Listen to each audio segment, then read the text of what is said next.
ఈ JNTH 3132 BTech results త్వరలో రానున్నాయి.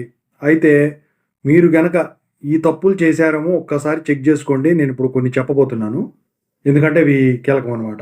దాని గురించి చెప్పబోయే ముందైతే ఇంతవరకు ఈ ఛానెల్ సబ్స్క్రైబ్ చేసుకున్న వాళ్ళు సబ్స్క్రైబ్ చేసుకొని, ఈ వీడియోని లైక్ జేసి షేర్ జేయండి. మీకు గనక నాతో మాట్లాడాలంటే కాల్ మీ 4 ద్వారా కాల్ చేయండి.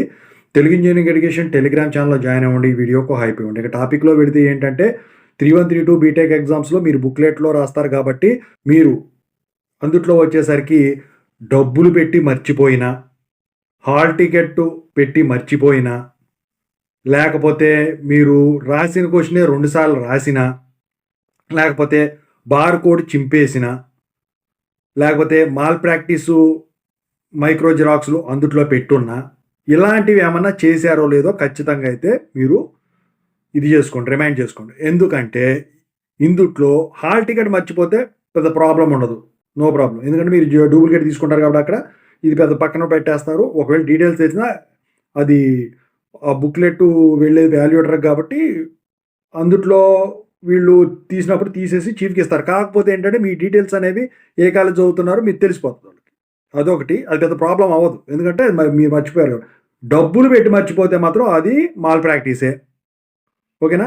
సో, ఇంకా వచ్చేసరికి ఏంటంటే రాసిన క్వెషనే 2 సార్లు రాశారనుకోండి. ఫస్ట్ రాసిన తప్పు అని భావించి మీరు రెండోసారి రాశారనుకోండి. అది ఫస్ట్ రాసిన దానికి మార్కులు పడిపోయినాయి అనుకోండి. రెండో దానికి మార్కులు పడాలని రూల్ లేదు. ఎందుకంటే బయట బాక్స్‌లో అప్పటికే మార్కులు పడిపోతాయి కాబట్టి. ఎవరైనా మంచోళ్ళు ఉన్నారనుకోండి. 100కి 10% మందే ఉంటారు కాబట్టి అలాంటోళ్ళు మంచోళ్ళు. సో, వాళ్ళు ఏం చేస్తారంటే రెండో దానికి మార్కులేసి ఫస్ట్ దానికి అడ్జస్ట్‌మెంట్ చేస్తారు మార్కులనేది. ఎక్కువ శాతం ఫస్ట్‌దే జరుగుతుంది. ఎందుకంటే ఇన్ని బుక్లెట్‌లోనే మనం చేయలేంరా బాబు అనుకున్నప్పుడు. బార్ కోడ్‌కి ఏమైనా జింపుంటే మాత్రం అది కూడా మాల్ ప్రాక్టీస్ కేసే అవుతది ఖచ్చితంగా. మీరు గనక అంటే మామూలుగా చింపిచ్చే విధానం కాదు. బుక్లెట్ చింపటం, లేకపోతే బుక్లెట్ మధ్యలో ఇది చేయటం ఇలాంటివి ఉంటాయి కదా! ఇవన్నీ గూడా. ఇవన్నీ మాల్ ప్రాక్టీస్ రూల్స్‌లోనే ఉన్నాయి. ఇంకోటేంటంటే మైక్రో జిరాక్స్ గాని పెట్టినట్టయితే అసలు అది గనక దొరికిందంటే ఇప్పుడు ఇందాక చెప్పానుగా 100కి 10% మంది మంచోళ్ళు ఉంటారని. ఇప్పుడు ఆఫ్‌లైన్ పేపర్ వాల్యుయేషన్ కాబట్టి ఆన్‌లైన్ లేదు కాబట్టి.